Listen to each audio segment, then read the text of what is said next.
this is more like a town hall meeting or a symposium or something. The sea of humanity that crowds that stage area is a Yeah. lot to take in. I mean, it's It's so all it's almost as much as Earth, Wind and Fire. I mean, yeah, that's how much. sure.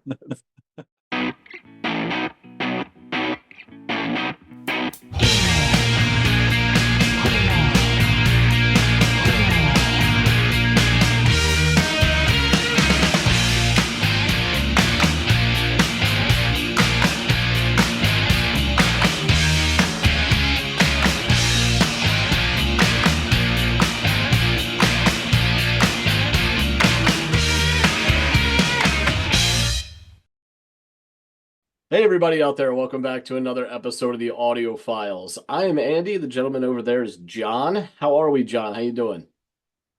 Yeah, top of the morning to you. Excellent. Yes, thank you so much. Well, we are here to listen to some music, as you probably suspected. And if you hadn't, well, big surprise, there you have it.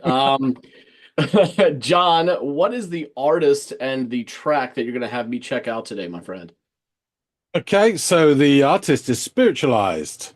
Um, I know you've heard of them, but are you Yes. familiar with any of their workings? Um, I think I may have seen one or two episodes devoted to them over at Into the Music. They were Yeah. covering them pretty early on. I know Chris was still on the channel when they were doing some other stuff. But it is a faint memory at this point. I remember liking what I heard, but also not dipping back into them, though I probably should have. So, I'm interested to give them another listen and to check out some of their stuff. What's the track that you have in mind?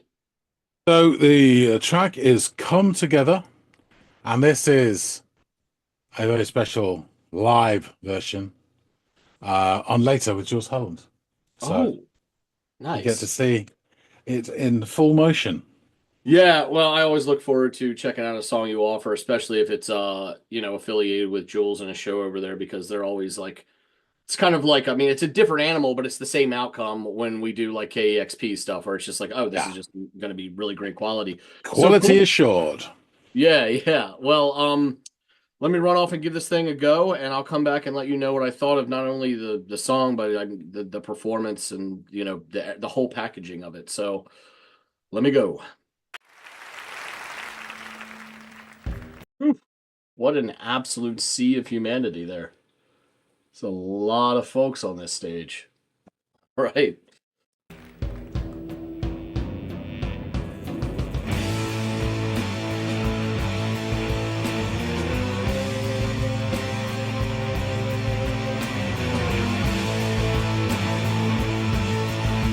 Bluesy.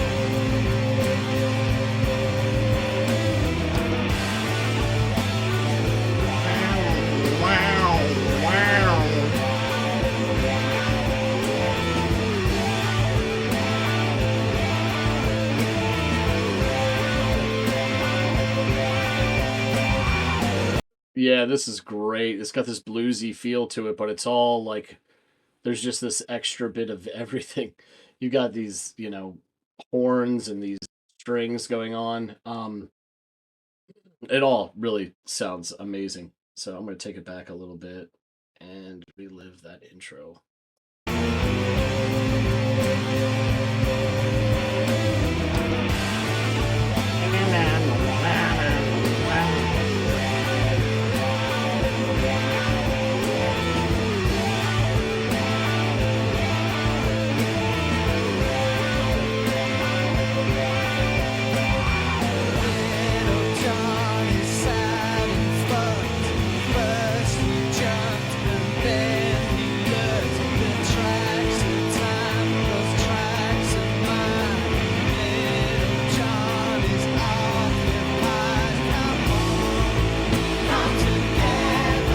Oh, those group vocals, they sound lush, much like the strings and the horns. This is all really fabulous stuff. I mean, getting everybody on the same page, this many people to perform this song.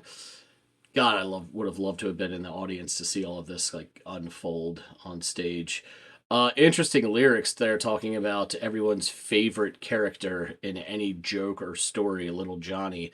Although this sounds to be much darker than the sort of dirty joke Little Johnny that I am used to hearing about. But yeah, like talking about Little Johnny's sad and fucked, it sounded like that's not a great place to be in either of those two things. Um, and then first he jumped and then he looked. You always want to look both ways before you jump or cross a busy intersection or anything like that. It sounds like, sadly, it sounds almost like an attempt, because he mentions tracks after that, right? Like it's over an overpass or a railway crossing or something like that. Sounds like a good way to lose your life. And I don't know if that's Johnny's intent or not, but it sounds pretty raw and kind of like, disturbing. So interesting content, definitely is. Let's take this back a little bit before this chorus kicks off and relive this.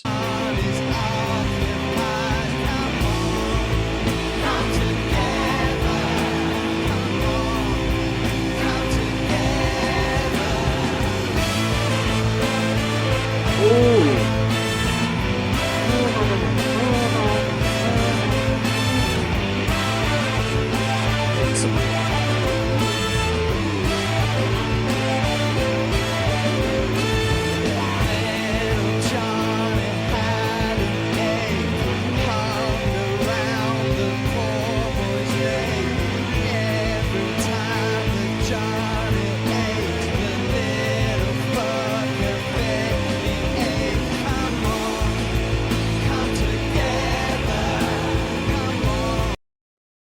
So, sounds like Johnny's got a monkey on his back. I'm kind of like paraphrasing from what I picked up on here. And that instead of, doing whatever he can to rid himself of this, the proverbial monkey on his back, he just fed it. And that is not good. It's not what you want to do, Johnny. Which would explain, if this was sort of Johnny's behavior, why he found himself in the situation that he was in the first verse. It's also interesting to, like, right out of the gate tell you, if I'm right, like, I don't know, but if Johnny did, and they tell you about that in the first verse, and then use the subsequent verses to kind of explain that, like retrofitting information to explain his actions in the first verse. That's really interesting too. It's not as like of a linear storytelling mechanism that, or technique that most people, use. So I like, it's like, here's this awful thing, let me explain why it occurred or how we got here.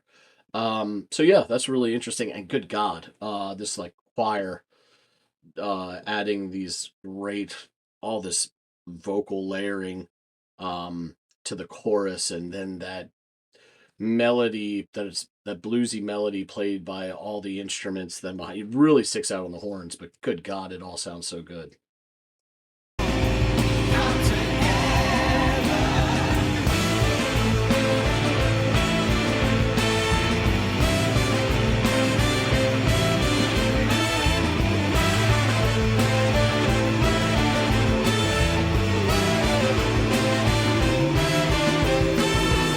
Bass.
All right, this is like full Southern Baptist revival. I should have known that this is where they're going to take it. I was like, there's a lot of time left.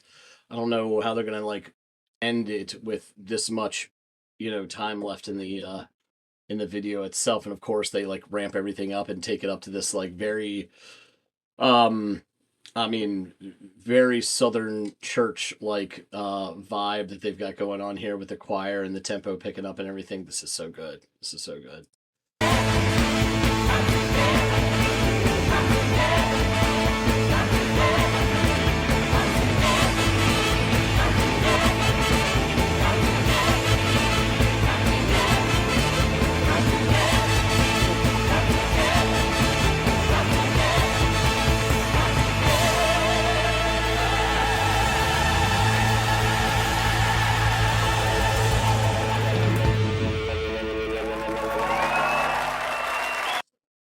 Great stuff. Oh my goodness, what an excellent, excellent performance. Uh those horn flourishes that were kind of working kind of in tandem with the choir there during that last bit just added so much to an already really awesome part of the song. What an excellent way to kind of like ramp everything up before the big send off. Yeah, those horn pops accenting it were fabulous. I mean, this is a terrific song. Um and I vaguely remember hearing some spiritualized stuff in the past and liking what I heard. Shame on me for not further investigating on my own time, but kudos to John for reminding me that I need to. Yeah, this was and Jules. I mean, goddamn, these performances. They're different from the stuff we hear on KEXP, but there's the same theme behind them that you're going to get an excellent performance or iteration of the song played on either of the two venues, whether it's KXP and their more intimate setting, or these big lavish productions that Jules hosts on later. Either way, it's always going to be good stuff, and this was fun. It reminded me a little bit of like is it Reverend and the Makers that I gave John, but kind of like turned up a notch with even more moving parts and people on the stage and everything. Yeah, really, really cool listen. And I mean, and watch too. I mean, this was just an experience, a great musical experience. Singer was so he was so kind of low key despite all this shit happening around him. It's like what a calm character. Joe Cole just with so many moving parts. I mean, I would be going apeshit thinking, God, I hope that everything goes off right, and he's just up there delivering his lines, going along, not phased by any of it. Yeah, awesome performance. I'm interested to learn more about these guys from John, so let's head back to them. The Spice Melange, he's back. So you've had to listen to Come Together Mhm. live on Later with Jules Holland by Spiritualized. What do you think? Oh, there's a lot to think about this. So like I hit play and then like the sort of thumbnail Jules thing goes away and it actually pans to the proper stage and I pause it really quickly because this is more like a town hall meeting or a symposium or something. The sea of humanity that crowds that stage area is a Yeah, lot to take in. I mean, it's it's so all it's almost as much as Earth, Wind and Fire. I mean, that's how much. yeah, sure. Excellent reference. Yeah, so I'm sort of floored by this. I'm looking, all right. Before like it even starts proper, I'm like, okay, there's gonna be a lot of moving parts with this. Um, Yeah, uh, a couple of floor tom strikes and some faint buzzing, and we're off to the races with this like chugging motif that swells as it progresses. We've got cello, violin, sax, some guitars, one of which is quite wah laden, insistent drums, and this great rolling bass beneath it all. To say that the sound is full would be an understatement. Just to say that the amount of, that it was a crowded stage would be an understatement. It was a lot of sound coming from a lot of people. And at this point, the choir hadn't even started singing yet. So just wait till that goes down. So I also catch some really interesting lyrics in the opening verse, which seem to be focused on our old friend Little Johnny. Now, I don't know about you, but I came up listening to like Little Johnny dirty jokes and little all these anecdotes that centered around a young male is always Little Johnny. So here we get Little Johnny again, but it's even darker than some of these lewd jokes that surrounded our Little Johnny. This is yeah, pretty dark stuff. So he says of him, Little Johnny is sad and fucked, which is oof, not a great place to be. First he jumped and then he looked. Now that's interesting because we're always told to like look both ways before we move forward, and he didn't. He got him flipped him around. He did not heed the wisdom in those words. So um. It's something about tracks of mine or something like that, and then Little Johnny's occupied. I think I don't know. It sounded like Johnny threw himself in front of a train. If I'm being completely honest with you, like it sounds dark, like Johnny took his own life type stuff. Is how we're opening. Metaphorically, yes, but Yes. no, but Okay. yes. Okay. Okay. Great. Well, sometimes you go through a bunch of shit and you're just like, I'm done with this. So I didn't know if it was literal or metaphorical. But yeah, that was kind of what I picked up. So I'm like, all right, that's pretty fucking dark. Um, so yeah, but nonetheless, it's intriguing bit of lyrics right out of the gate. Like instantly, you want to know what happened to him or what led him to this place. And he evokes that feeling in not many words. I mean, it's like four lines in the sand or something like that. So Yeah. it's interesting stuff, concise stuff that still grabbed my attention. And then the chorus kicks off with some terrific added vocals by the choir on stage. And then these horns come blasting in as the strings saw away with their bows. And they collectively play that reoccurring melody throughout while the wah guitar wriggles beneath the cacophony of horn blasts. And now we head back to Little Johnny and the next verse. And in this verse, the singer depicts Johnny, and I'm paraphrasing here, but as not only having but feeding the monkey on his back. It sounds like this is what perhaps led to Johnny's spiraling downfall. If my inference about the first verse is correct. So I sort of thought it like I got it as like here's what Johnny just did. Like, and in my mind, it was literal. Like, he literally took his own life. And then the next verse was kind of like, and this is how he got there. So it's instead of it being like a linear story, it's like, here's the Yeah. crazy climax. Let me explain then how we landed here. Which I Just thought like Columbo. yes, yeah, exactly. Just like Columbo. But yeah, so I thought that was a really interesting technique in storytelling or narrative. If you like start with the Big Bang and then explain how you got there, not lead up to it. So another swelling chorus with all these voices and more of those lush strings and horns thereafter, and the third verse comes along and there's this more exposition about Johnny and his poor choices and the state of his life. And another chorus kicks off, and the room is filled again with all of these church choir like vocals and the swelling of the music along with them. There is this great bit where the keys are being hammered on while there is this flourish of drums and percussions as the song ascends to this celestial climax. And then boom, we are now in the midst of like a Southern Baptist revival. And it is the full-blown tempo shift, and Yeah, yeah. it's I'm getting Sister Act vibes off of the performers and everything. It's great.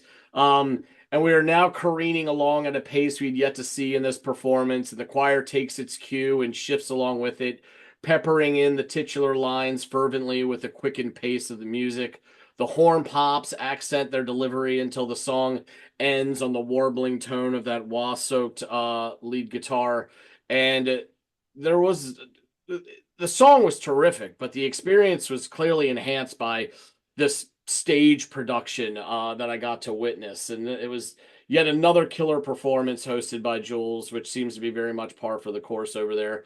And I thoroughly enjoyed this tune. I mean, this is top shelf stuff. The performance, the song, it was like it kind of reminded me both of in odd ways as far as like the production quality of when we did the last Shadow Puppets and all like the Yeah, yeah, yeah. the orchestral instruments and all that stuff. But it also because of the um the genre and the musical feel. I got like Reverend and the Maker turned up a notch as well in that performance with more people and leaning in more, even more into this, kind of American gospel type sound.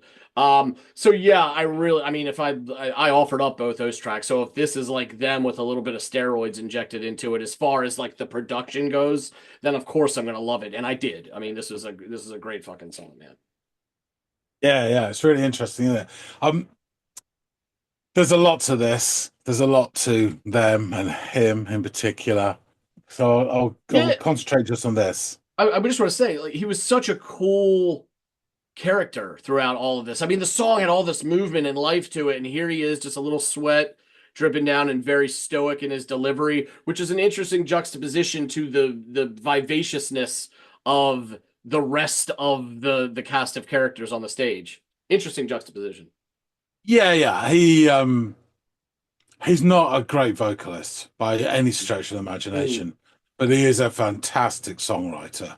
mm. And he gets he sings it because he fucking wrote it, so fair enough.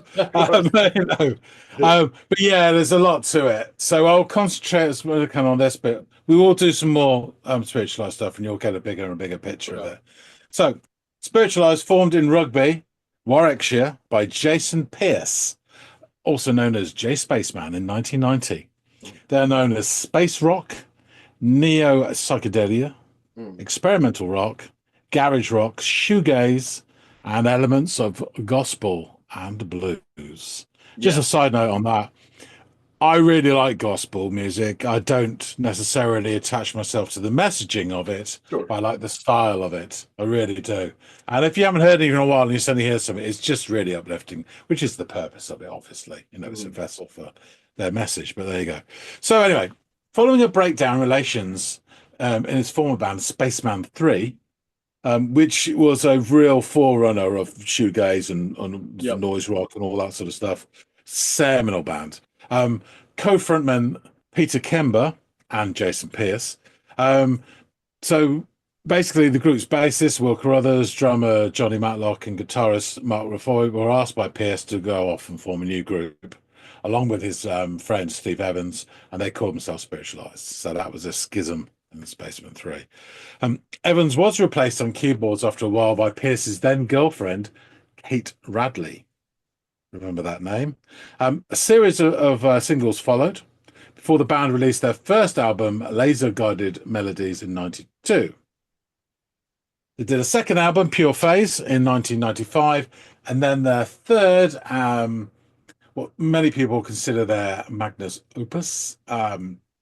Ladies and gentlemen, we are floating in space, emerged in 1997. Um, this album is something special. The album features guest appearances from the Balanescu Quartet, which are an avant-garde string ensemble that worked with many people, including Michael Nyman, who we listened to before. Yeah. Good shit. The London Community Gospel Choir, and Dr. John. Now, the album's title comes from the philosophical novel Sophie's World by Justine Gardner. The context being, in quotes, only philosophers embark on this perilous expedition to the outermost reaches of language and existence. Some of them fall off, but others cling on desperately and yell at the people nestling deep in the snug softness, stuffing themselves with delicious food and drink. Ladies and gentlemen, they yell, we are floating in space, but none of the people down there care.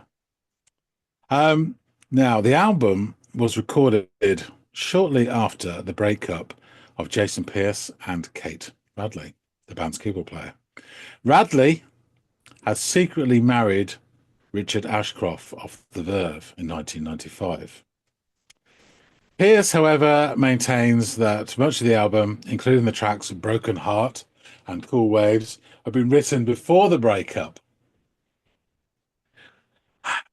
He said in interviews about, these songs aren't really him because you couldn't live your life like that. However, the songs tend to be about broken heart relationships Mm. or drugs. And they're the two things he really excels at. So yeah, write what you know. And Yeah. Here's a really, really heartbreaking detail is the very first thing you hear in this album is the title track, and right at the start you get this sort of announcement like an airline hostess over a tannoy saying, "Ladies and gentlemen, we're floating in space." And that's Kate's voice. Mm. It's just really quite poignant. Um, yeah. Anyway, the title track itself that we just mentioned incorporates the lyrics and melody from Elvis Presley's "Can't Help Falling in Love."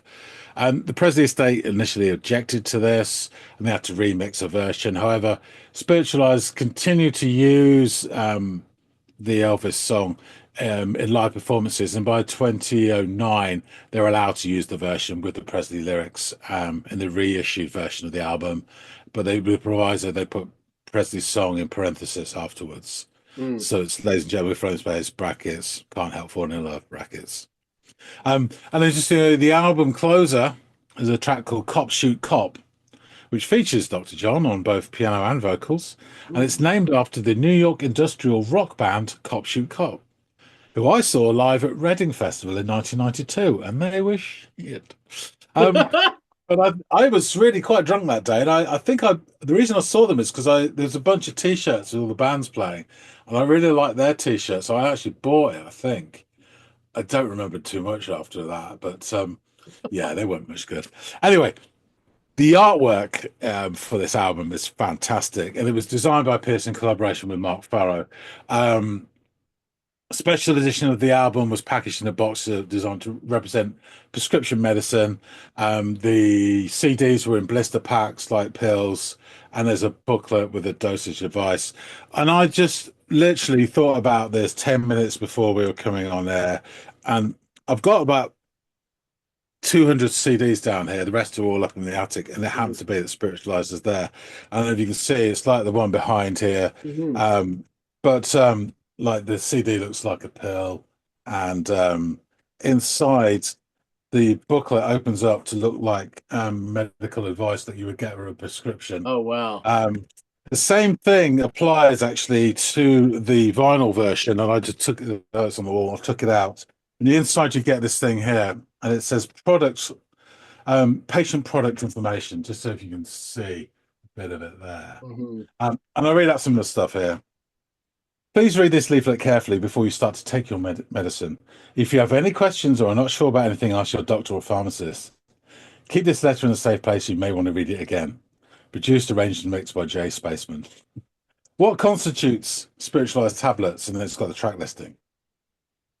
What are the active ingredients of spiritualized? And it goes on with the performance and what instruments they played. Uh-huh. In each pack, there are 2 tablets. And it says here, what is spiritualized used for? Spiritualized is used to treat the heart and soul. What is the recommended dose? Play once, twice daily, or as recommended by your doctor or pharmacist. When should you be extra careful when taking spiritualized?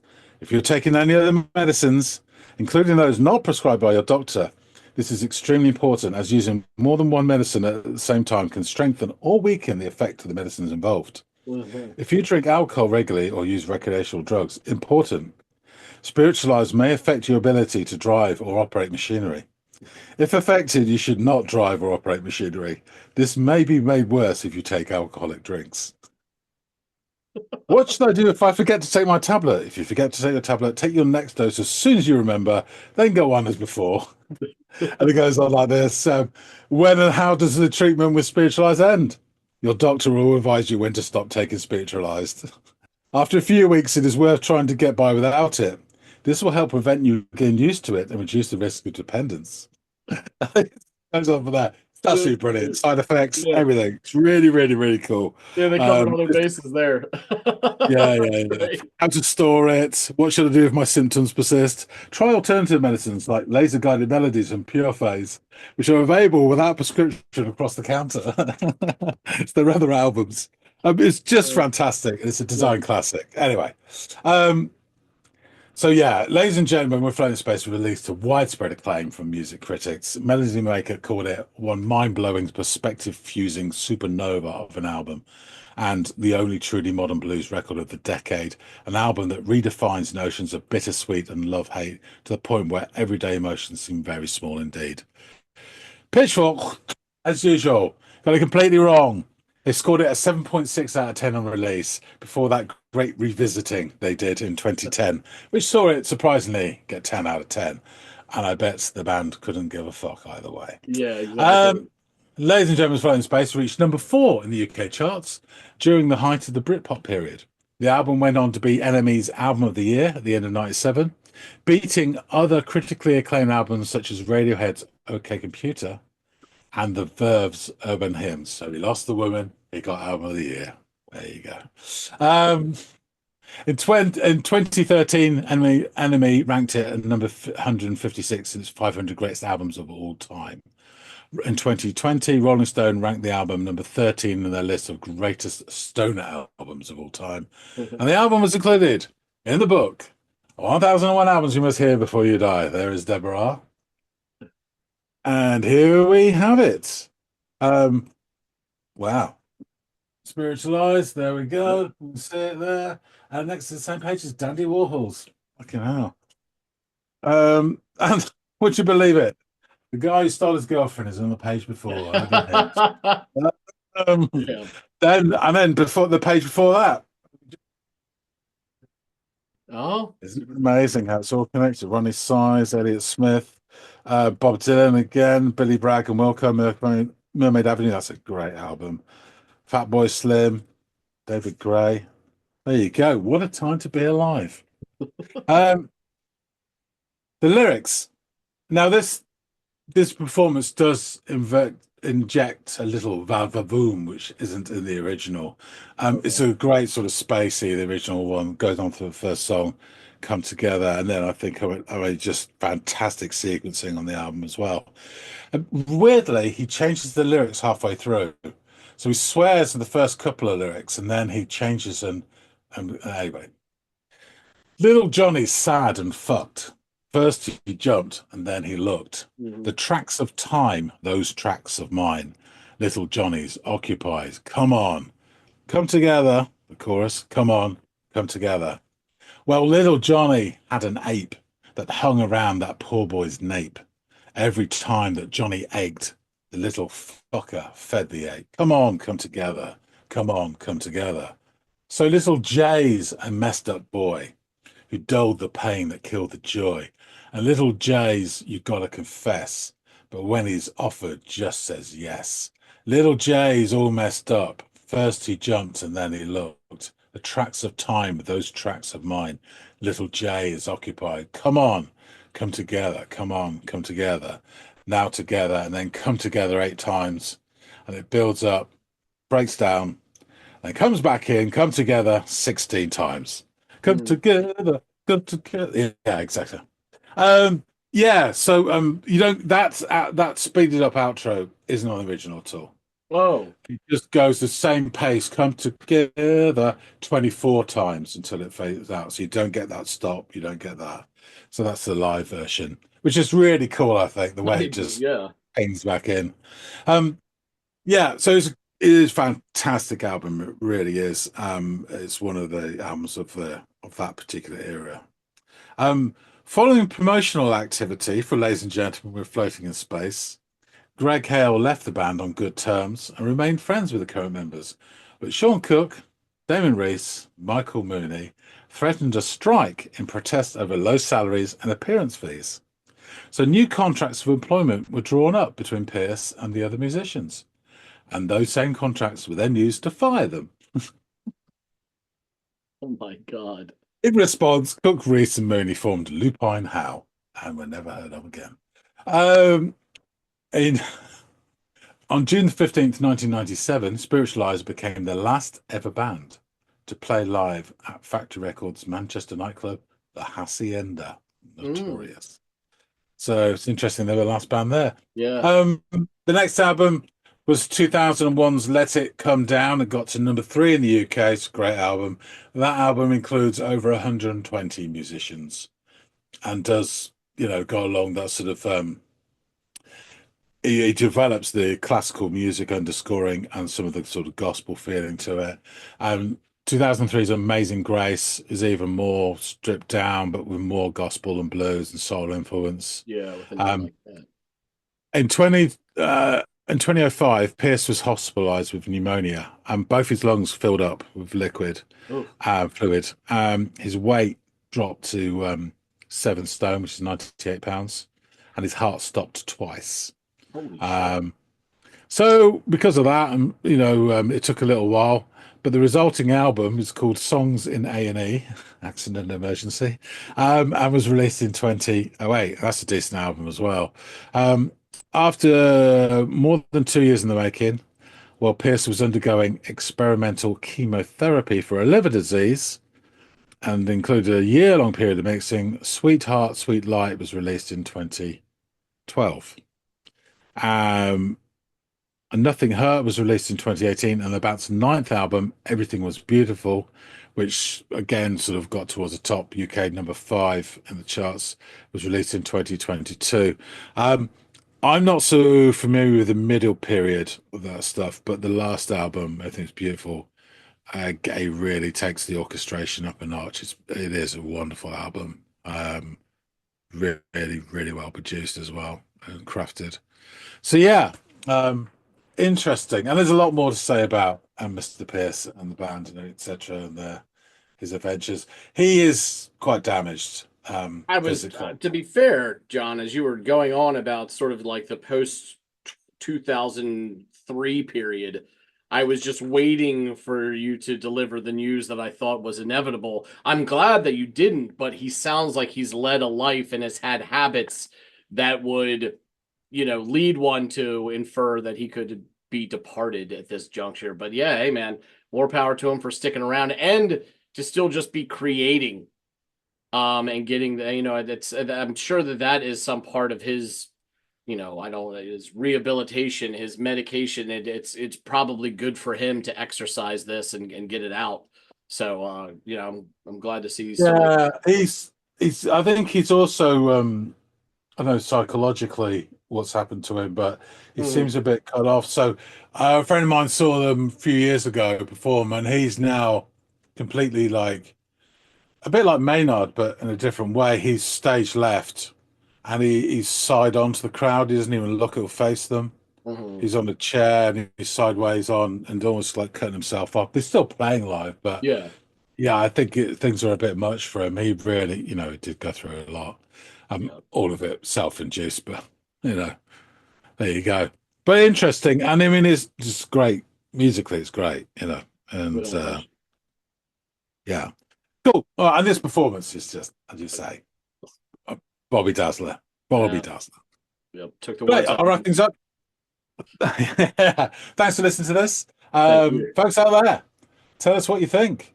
Um, Please hit the like button if you like this. I know that Jason would appreciate it. Please drop some comments about Spiritualized, about this track, this album. It is a wonderful album. Yeah, we'd love to hear what you think. Um, like I say, I know that it'll come down. Amazing Grace, Odd Woods to and Nothing Hurt. I'm not as familiar with, so if there's any particular tracks on there that you guys would like to listen to, then um, yeah, please drop us a line. The first two albums I do know I got covered, and I might be picking one off there fairly soon. So yeah, we'd love to hear from you. If you haven't subscribed already, please do, and you too could get the right medication of a daily dose of the Audiophiles to be taken orally. Nice. um, that being said, thanks again so much for watching, and we'll see all of you on the next episode of the Audiophiles. See you later, guys.